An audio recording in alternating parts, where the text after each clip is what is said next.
said ஆட்டமில் வந்து nucleus இருக்குது சென்டரில், அண்ட் அந்த நியூக்ளியஸை சுற்றி சர்க்குலர் பாத் இருக்குது. அதுக்கு பேர் ஆர்பிட் ஆர் ஷெல்லுன்னு பேர்.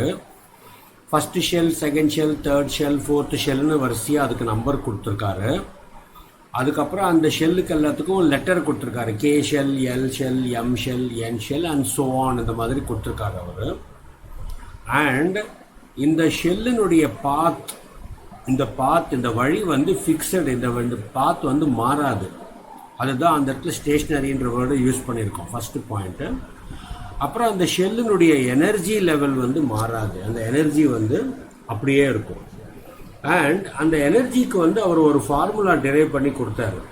எனர்ஜி ஆஃப் nth ஆர்பிட், ஏதாவது ஒரு ஆர்பிட், ஃபஸ்ட்டு ஷெல்லோ, ஃபஸ்ட் ஆர்பிட்டோ, செகண்ட் ஆர்பிட்டோ, தேர்ட் ஆர்பிட்டோ, எந்த ஆர்பிட்டாக இருந்தாலும் அதோட எனர்ஜி லெவல் எப்படி இருக்கும்னா 2π² me⁴ divided by n² and h². Okay, so இதில் வந்து பார்த்தீங்கன்னா சொல்லு ஆர்பிட்டினுடைய எனர்ஜி அவர் கண்டுபிடிச்சது வந்து சிங்கிள் எலக்ட்ரான் ஸ்பீஷீஸ்க்கு தான். அதாவது இந்த எனர்ஜி அவர் கண்டுபிடிச்சது வந்து ஹைட்ரஜன் லைக் பார்ட்டிகல்ஸுக்கு தான் அவர் கண்டுபிடிச்சார். ஹைட்ரஜன் லைக் பார்ட்டிகல்ஸ்னால் என்ன? 1 எலக்ட்ரான் ஸ்பீஷீஸ், இதோட எனர்ஜியை தான் அவர் கால்குலேட் பண்ணார். இதுதான் நீ நோட் பண்ண வேண்டிய பாயிண்ட். போர்னுடைய எனர்ஜி, போர் கால்குலேட் பண்ணது வந்து அவர் கண்டுபிடிச்ச எனர்ஜியினுடைய வேல்யூ வந்து இட் இஸ் ஃபார் ஹைட்ரஜன். ஹைட்ரஜனுக்கு தான் அவர் கண்டுபிடிச்சாரு. ஆனால் ஹைட்ரஜன் லைக் பார்ட்டிகல்ஸ் அப்படின்னு சொல்கிறோம். ஹைட்ரஜன் லைக் பார்ட்டிகல்ஸ்னால் என்ன அர்த்தம்? Single electron species. Single electron ஸ்பீஷீஸ்னால் என்ன? இப்போ ஹீலியம் பார்த்தீங்கன்னா அதில் 2 எலக்ட்ரான் இருக்கும். He+ல் வந்து 1 எலக்ட்ரான் இருக்கும். ஓகே, அதே மாதிரி Li2+ல் பார்த்தீங்கன்னாலும் 1 எலக்ட்ரான் தான் இருக்கும். So these are all called as hydrogen like particles. அதாவது ஹைட்ரஜன் அதுலேயும் 1 எலக்ட்ரான் தான் இருக்கும். He+, Li2+, இது எல்லாத்துலேயுமே பார்த்தோன்னா 1 எலக்ட்ரான் தான் இருக்கும். இந்த 1 எலக்ட்ரான் இருக்கக்கூடிய ஸ்பீஷீஸ்னுடைய எனர்ஜியை தான் அவர் கால்குலேட் பண்ணார். அந்த இதை வந்து அப்புறமா அவர் he slightly modified this energy equation. Energy of nth orbit he gave it as 1. இது கொஞ்சம் எக்ஸ்பேண்ட் பண்ணார் அந்த வேல்யூவை. That is -2π². அதே ஃபார்முலா தான், இங்கே எழுதின ஃபார்முலா தான் அது. இங்கே எழுதின ஃபார்முலா இன்னும் கொஞ்சம் எக்ஸ்பேண்ட் பண்ணுறாரு இந்த இடத்துல. 2π² mz² e⁴ divided by n² h². So இதில் இந்த வேல்யூஸ்லாம் நீ சப்ஸ்டிடியூட் பண்ணேன்னா, அதாவது 2 கான்ஸ்டன்ட்டு, பை வந்து 22/7, m வந்து mass of the electron, z என்னது? z வந்து z is atomic number. So ஃபிசிக்ஸ்லேயே உங்களுக்கு இதெல்லாம் சொல்லி கொடுத்துருப்பாங்க. ஐ திங்க் இதோட டெரிவேஷன் கூட உங்களுக்கு சொல்லியிருப்பாங்கன்னு நினைக்கிறேன். அதை நீங்கள் ஃபிசிக்ஸில் படிச்சுக்கலாம். இங்கே நம்மளுக்கு அது அவ்வளோவா இம்பார்ட்டன்ட் இல்லை. We are not concerned about that. E is the charge of the electron, n is the orbit, h is the Planck's constant. So இந்த வேல்யூலாம் நம்ம இதில் சப்ஸ்டிடியூட் பண்ணோம் அப்படின்னு சொன்னால் we get again the same value 1312, except that we included another term on the numerator, that is z² divided by n² kilojoules per mole. So இந்த value தான் z is the atomic number நான் ஏற்கனவே சொல்லியிருக்கேன். So இப்போ வந்து இந்த single electron ஸ்பீஷீஸ்க்கு வந்து அவர் radius வந்து கால்குலேட் பண்ணார். he also calculated the radius of the orbit. இப்போ இந்த ஆர்பிட் இருக்கு இல்லையா, இந்த ஆர்பிட்னுடைய ரேடியஸ் கூட அவர் கால்குலேட் பண்ணார். he calculated the radius of all these orbits. Radius of this R3, radius of second orbit, radius of first orbit. ஒரு ஆட்டம்னுடைய radius எல்லாம் calculate பண்ணுறது அவ்வளோ ஈஸியான விஷயம் கிடையாது. ஆட்டமே கண்ணுக்கு பார்க்க முடியாது. அதில் அப்படி பார்க்க முடியாத ஒரு ஸ்பீஷீஸை வந்து he calculated. அதனால தான் அவரோட மாடல் வந்து still it is very popular. He gave that radius of the species. ரேடியஸ்க்கு வந்து அதுக்கு ஒரு ஃபார்முலா அவர் கொடுத்தார். radius r of any orbit, nth orbit எடுத்துட்டேன்னா that is given by a0 into n². a naught into n square. So this is the formula for finding out the radius of any orbit. And அவர் கண்டுபிடிச்சது ஏற்கனவே நான் சொன்ன மாதிரி single electron species அப்படின்றதுனால ஒரு ஹைட்ரஜனுக்கு அவர் கண்டுபிடிச்சாரு. and he found out that a naught value to be equal to fixed value, that is 52.9 picometer. So இதெல்லாம் தான் உனக்கு நியூமரிக்கல்ஸில் இந்த வேல்யூ கொடுக்க மாட்டாங்க அவங்க, நீ இதை சப்ஸ்டிடியூட் பண்ணி இதில் போட்டுக்கணும். இதில் இருந்து ஓகே போட்டு கண்டுபிடிச்சி போட்டுக்கணும்.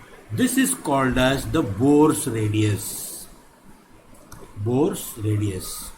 So what is Bohr's radius?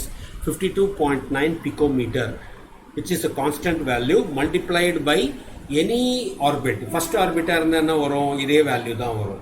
Second ஆர்பிட்டா இருந்தா என்ன வரும், 2 ஸ்கொயர் வரும், இன்டூ 2 ஸ்கொயர் வரும். தேர்ட் ஆர்பிட்டா இருந்தா என்ன வரும், இன்டூ 3 ஸ்கொயர் வரும். ரேடியஸ் ஆஃப், ஸோ இப்போ இதில் வந்து radius of first orbit will be same as 52.9 into 1 square. Radius of the second orbit, that is K shell, L shell. K shell, L shell நோட orbit பார்த்தனா 52.9 into 2 square. இதான் இதோட radius. அதே மாதிரி M shell, third orbit, radius of the third orbit will be given by 52.9 into 3 square picometer. எல்லாமே வந்து picometers. இதான் அதோட ரேடியஸ்ன்றது அவர் கால்குலேட் பண்ணார். அஃப்கோர்ஸ் நம்மளுக்கு வந்து இந்த ரெண்டாவது ஷெல் மூணாவது ஷெல் எல்லாம் வந்து நம்மளுக்கு வந்து we don't really count. ஏன் we don't really count? ஏன்னா நம்ம டீல் பண்ணுறது வந்து சிங்கிள் எலக்ட்ரான் ஸ்பீஷீஸ்ன்னு சொல்லிட்டோம். ஒரு எலக்ட்ரான் இருக்குது அப்படின்னு சொன்னால் அது கே ஷெல்லோடய நின்று போயிடும். ரெண்டாவது எலக்ட்ரான் இருந்தாலும் கே ஷெல்லோடய நின்று போயிடும். மூணாவது எலக்ட்ரான் வந்ததுன்னு சொன்னால் தான் எல் ஷெல் எம் ஷெல்லுக்கெல்லாம் போகும். அதனால ஆல்தோ இந்த ஃபார்முலா இவர் கொடுத்துருந்தாலும் இந்த formula effectively and essentially apply only for the first orbit. and இதோட ரேடியஸை வந்து இன்னும் கொஞ்சம் அவர் இன்னும் இதே கொஞ்சம் ஸ்லைட்டாக மாடிஃபை பண்ணி கொடுத்தாரு. That is radius of the nth orbit is given by a naught into n square இருந்தது இல்லையா, அதை வந்து அட்டாமிக் நம்பராலையும் அவர் டிவைட் பண்ணிக்கலான்ட்டார். அதாவது அவர் கண்டுபிடிச்சதே சிங்கிள் எலக்ட்ரான் ஸ்பீஷீஸுக்கு தான். அவர் அதை ஜென்ரலைஸ் பண்ணுற ஒரு அட்டம்ப்டில் அவர் என்ன பண்ணார், நீங்கள் அட்டாமிக் நம்பரால் டிவைட் பண்ணிக்கோங்க அப்படின்னார். சரி, இப்போ அட்டாமிக் நம்பரால் டிவைட் பண்ணால் மட்டும் என்ன வர போகிறது? சே ஃபார் எக்ஸாம்பிள் இப்போ ஹைட்ரஜனுக்கு என்ன வரும், for hydrogen it will be அவ்வளோதான், என்னம்மா அதே நம்பர் தான் வரும். ஸோ அவர் கண்டுபிடிச்சது ஹைட்ரஜனுக்கு தான். மற்றவங்கெல்லாம் வந்து மற்ற ஆட்டமுக்கெல்லாம் கேட்க போகிறாங்களே அப்படின்ற ஒரு தாட் அவருக்கு வந்த உடனே என்ன பண்ணிட்டாரு, நீங்கள் வேணுன்னா கீழே ஜட்டால் டிவைட் பண்ணிக்கோங்க அப்படின்ட்டார் அவர். ஆனால் ஜட்டால் டிவைட் பண்ணால் மற்ற ஆட்டமுக்கெல்லாம் இது அப்ளை ஆகலை. அதுதான் இதோட ட்ராபேக். நம்ம அதை பின்னால் பார்க்க போகிறோம். நம்ம அதில் தான் குவாண்டம் மெக்கானிக்கல் மாடல்லாம் நம்மளுக்கு வரும். ஸோ அந்த மாடல் வரும்போது we will see how does it go. Okay, so now he slightly modified this as இந்த மாதிரி பார் என்னன்னு போட்டா என்ன வரும், a naught into n ஸ்கொயர்ன்றது ஒரே ஒரு ஆர்பிட் தான் இருக்கும், into 1 ஸ்கொயர் வரும். அதோட அட்டாமிக் நம்பரும் 1 தான் வரும். So it will be effectively equal to a naught for hydrogen or hydrogen like atom. ஹெச்சுக்கும் இதே தான் வரும், ஹெச்இ ப்ளஸுக்கும் இதே தான் வரும், Li2 ப்ளஸ்க்கும் இதே தான் வரும், Be3 ப்ளஸ்க்கும் இதே தான் வரும். ஏன்னா எல்லாமே வந்து சிங்கிள் எலக்ட்ரான் ஸ்பீஷீஸ். இது எல்லாத்துக்குமே வந்து நம்மளுக்கு இந்த வேல்யூ தான் வரும் நம்மளுக்கு. ஸோ அவரோடது வந்து இதோடு நின்று போயிடுது. இது ஒன்று பண்ணார். அடுத்தது என்ன கண்டுபிடிச்சார் அப்படின்னா, அவர் வெலாசிட்டியை கூட கண்டுபிடிச்சார். அந்த எலக்ட்ரான் எவ்வளோ ஸ்பீடாக சுற்றுறதுன்றதையும் கண்டுபிடிச்சார். வெலாசிட்டிஸ் ஆஃப் எலக்ட்ரான், வெலாசிட்டிஸ் இல்லை, அது ஒரு எலக்ட்ரான் தான் அவர் சொல்கிறாருன்றதுனால ஒரு நம்ம, ஆனால் அவர் எல்லாத்துக்கும் நிறைய ஆட்டமுக்கு கேட்க போகிறாங்களேன்றதுக்காக வெலாசிட்டிஸ்ன்னு சொல்லிட்டார் அவர். So velocity of electron in different orbits, first ஆர்பிட்டில் எவ்வளோ ஸ்பீடாக சுற்றும், செகண்ட் ஆர்பிட்டில் எவ்வளோ ஸ்பீடாக சுற்றுன்றதுக்கு velocity Vn is given by, for any orbit is given by V0 into Z by n, V0 into Z by n. So இந்த V0க்கு வந்து அவர் ஒரு வேல்யூக்கு அவரே கால்குலேட் பண்ணி கொடுத்துட்டார். That is 2.188 into 10⁻8 centimetre per second. அதான் கிட்டத்தட்ட ஒரு வெலாசிட்டி ஆஃப் லைட் கிட்ட வர மாதிரி. அது 3 into 10⁻8 வரும். இது 2.11 வெலாசிட்டி ஆஃப் எலக்ட்ரான். இது வந்து this is the velocity of first electron in the hydrogen atom. So அந்த வேல்யூவை அவர் கால்குலேட் பண்ணதுனால இதை வந்து அவர் ஒரு ஃபேக்டராக கொடுத்துட்டார் எல்லாத்துக்கும் இது ஒரு ஃபேக்டராக அவர் கொடுத்துட்டார். ஸோ நீங்கள் வந்து அட்டாமிக் நம்பரையும் ஆர்பிட்டையும் இன்க்ளூட் பண்ணிங்கன்னா உங்களுக்கு எந்த இதுக்கு வேணாலும் கிடைக்கும் அப்படின்ற மாதிரி அதை அவர் சொல்லிட்டார். Okay, so this is what is the Bohr's model of atom. I'll just quickly summarize the Bohr's model of atom once again. Bohr said that atom consists of nucleus in the center, and first postulate. Second postulate, he said electrons are revolving around the circular orbits outside the nucleus. Third point, the path of this circular orbit is fixed. இது அப்படி வேற மாறிலாம் போகாது. Kனா இங்கே தான் இருக்கும், இது எங்கேயும் போகாது. Lனா இங்கே தான் இருக்கும், எங்கேயும் போகாது. Mனா இங்கே தான் இருக்கும், எங்கேயும் போகாது. That's why they are called as stationary states. Their position does not change. Then அடுத்த postulate வந்து the energy of the orbit also does not change. The energy is fixed. ஒரு ஆர்பிட்டுக்கு ஒரு எனர்ஜி இருக்கு. அந்த ஆர்பிட்டில் இருக்கிற எலக்ட்ரானோட எனர்ஜி வந்து அவ்வளோதான் இருக்கும் அப்படின்னு அவர் சொல்லிட்டார். ஆர்பிட்டோட எனர்ஜி அப்படின்னு சொன்னால் ஆர்பிட்டோட எனர்ஜி கிடையாது, ஆர்பிட்டில் சுற்றுற எலக்ட்ரானோட எனர்ஜி தான் அவர் ஆர்பிட்டோட எனர்ஜின்னு சொன்னார். அந்த எனர்ஜிக்கு தான் he gave a formula 2π² me⁴ divided by n² and h². And அதில் எல்லா வேல்யூஸையும் நம்ம சப்ஸ்டிடியூட் பண்ணோம்னா நம்மளுக்கு என்ன கிடைக்கிறது? we get all these 4 values. So இதில் ஏதாவது ஒரு வேல்யூவை அந்த சம்பளம் கொடுத்துருக்கிற யூனிட்ஸ்க்கு ஏற்ற மாதிரி நம்ம போட்டு சப்ஸ்டிடியூட் பண்ணி ப்ராப்ளம்ஸ்லாம் போடுற மாதிரி இருக்கும். இந்த கன்வர்ஷன் ஃபேக்டரும் you have to remember that 1 electron volt is equal to 1.6002 × -19 joules.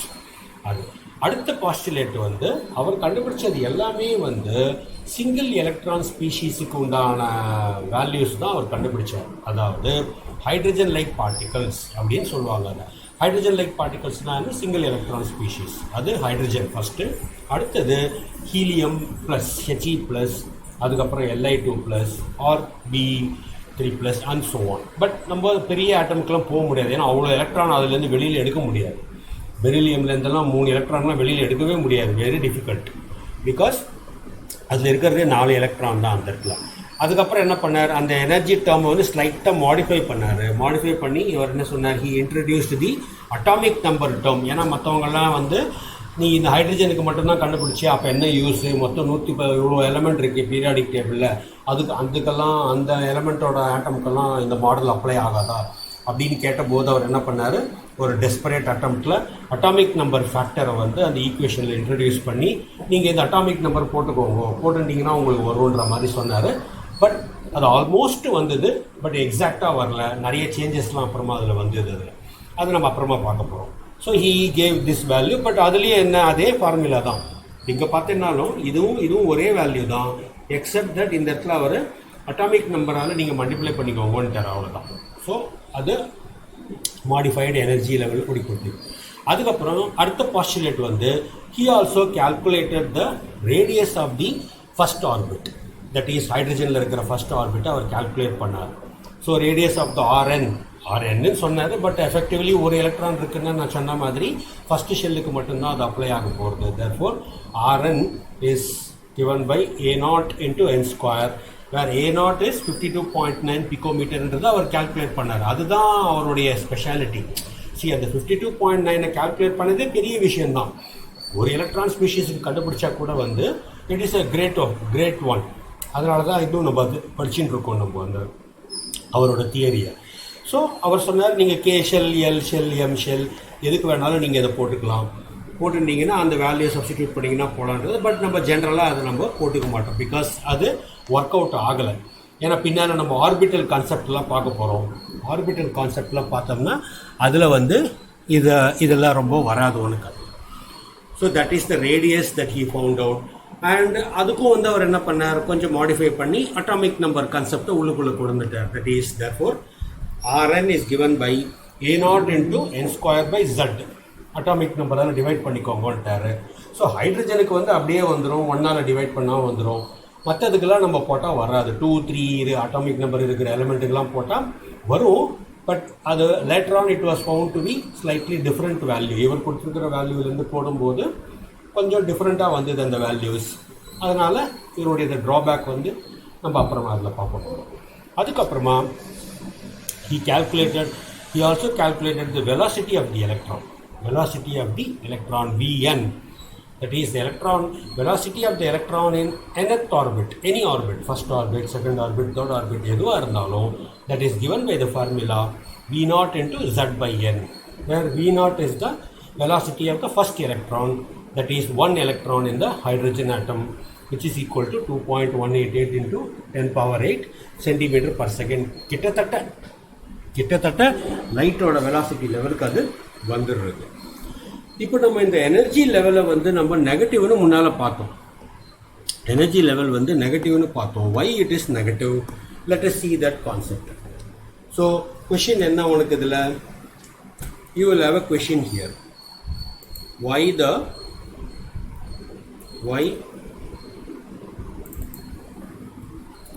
the energy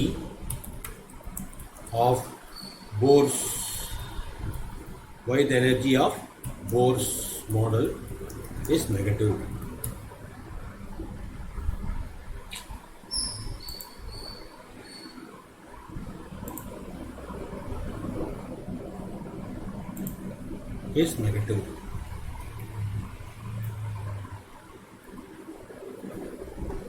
Why the energy of Bohr's model is negative?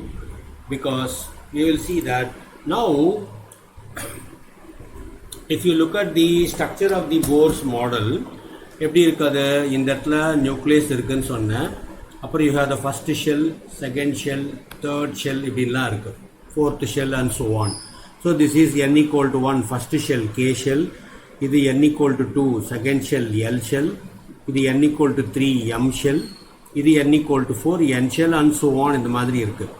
இப்போ சப்போஸ் இது எல்லாத்துலேயும் ஒரு எலக்ட்ரான் எப்படி இருக்குன்னு வச்சுக்கோ, ஒரு எலக்ட்ரான் இருக்கு. அப்போ இதில் எலக்ட்ரானோட ஃபார்முலா அவர் கொடுத்துருந்தார். அவருக்கு என்ன ஃபார்முலா அதில், he said that the number of electrons in the formula, ஞாபகம் இருக்காது, what is that formula, 2n square. 2n square. So you will have, accordingly you will have 2 electrons in the first, 2 into 1 square, 2 into 2 square, that will be 8, 2 into 3 square, that will be 18, 2 into 4 square, that will be 32. So these are called as third magic numbers. இது நம்ம பின்னால் இதோட use பார்க்க போகிறோம். we call them as magic numbers. கேட்க மாட்டாங்க இதை உனக்கு மேஜிக் நம்பர்ஸா அப்படின்னு. இதோட யூசேஜ் என்னன்றதை நம்ம பார்க்க போகிறோம். பீரியாடிக் கிளாசிஃபிகேஷனில் வரும்போது இது நம்மளுக்கு ரொம்ப யூஸ்ஃபுல்லாக இருக்கும். we will see the use of this number there in finding out the atomic number of various elements. இப்போ இதில் பார்த்தீங்கன்னா now இப்போ நியூக்ளியஸ் என்ன பண்ணும், பக்கத்தில் இருக்கிற எலக்ட்ரானை நல்லா ஸ்ட்ராங்காக அட்ராக்ட் பண்ணும் இல்லையா. அப்போது இதில் இருக்கிறத வந்து இன்னும் கொஞ்சம் கம்மியாக அட்ராக்ட் பண்ணும். இதை வந்து என்ன பண்ணும், இன்னும் கொஞ்சம் கம்மியாக அட்ராக்ட் பண்ணும். இது வந்து என்ன பண்ணும், ரொம்ப கம்மியாக அட்ராக்ட் பண்ணும். Okay, suppose if you say the energy of this one is E1, energy of this is E2, energy of this is E3 and energy of this is E4. now இதில் இப்போ இருக்கிற இந்த 4 ஷெல்லு நான் கொடுத்துருக்கேன். n equal to 1 2 3 4 4 shell நான் கொடுத்துருக்கேன். இதில் எந்த ஷெல்லில் இருக்கிற எலக்ட்ரானால ஃபாஸ்ட்டாக சுற்ற முடியும் சொல்லு? Because the energy of the infiniteth orbit is taken to be 0, which is having the maximum energy, and therefore energy of all the penultimate, அதுக்கு முன்னால் இருக்கிற ஷெல்லினுடைய எனர்ஜி லெவல்லாம் வந்து அதோட கம்மியாக இருக்குன்னு சொல்லும்போது, ஜீரோவோட கம்மியாக இருக்குன்னு என்ன அர்த்தம், நெகட்டிவ் வேல்யூஸ் தான் உனக்கு வரும். அதனால தான் அவர் என்ன பண்ணார், இந்த எனர்ஜி டேர்மில் வந்து he introduced this negative value. This is negative value. What does this negative value signifies? It signifies that energy of any orbit, first orbit, second orbit, third orbit, fourth orbit, எல்லாமே வந்து நெகட்டிவ்ல தான் இருக்கும். Because ஃபார்த்தஸ்ட் ஆர்பிட்டுக்கு மட்டும்தான் 0 value வருது. And அந்த ஃபார்த்தஸ்ட் orbit இருக்கிறத வந்து நம்ம பார்க்க போகிறதில்ல. நம்ம எந்த ஆர்பிட் எந்த எலிமெண்ட்டுன்றதை நம்ம பார்க்க போகிறதில்ல. அதனால் வந்து அதுக்கு வராது. why the energy is negative, இப்படி தான் வந்திருக்கும் அப்படின்றத அவர் அங்கே சொல்லிட்டார். Okay, so this is why the energy of Bohr's ஆக்சுவலாக Bohr's மாடலில் வந்து அதை இதை சொல்லணும். Bohr's model shell or orbit. அதோட எனர்ஜி தான் வந்து நெகட்டிவ்ல இருக்கு உனக்கு. ஸோ இந்த வேல்யூ நம்ம ஞாபகம் வச்சுக்கணும். ஓகே, ஸோ இது வந்து நெக்ஸ்ட் பாஸ்டுலேட் இந்த போர்ஸ் மாடல். அதுக்கப்புறமா அவர் என்ன சொன்னார், நெக்ஸ்ட் அடுத்த பாஸ்டுலேட் என்ன சொன்னார், நிறைய பாஸ்டுலேட் இருக்கு வருதுல. அடுத்தது அவர் என்ன சொன்னார்னா, எலக்ட்ரான்ஸ் வந்து சப்போஸ் இந்த மாதிரி உனக்கு ஒரு நியூக்ளியஸ் இருக்கு, இது ஒரு ஷெல் இருக்கு, இது ஒரு ஷெல் இருக்கு. இப்படி when you have two different shells, இந்த ஷெல்ஸ் எல்லாம் வந்து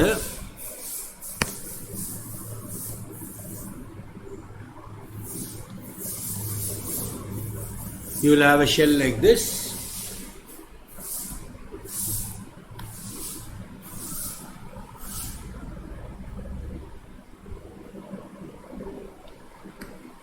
You will have two shells like this. So in the shells வந்து now here you have the first energy of the first orbit.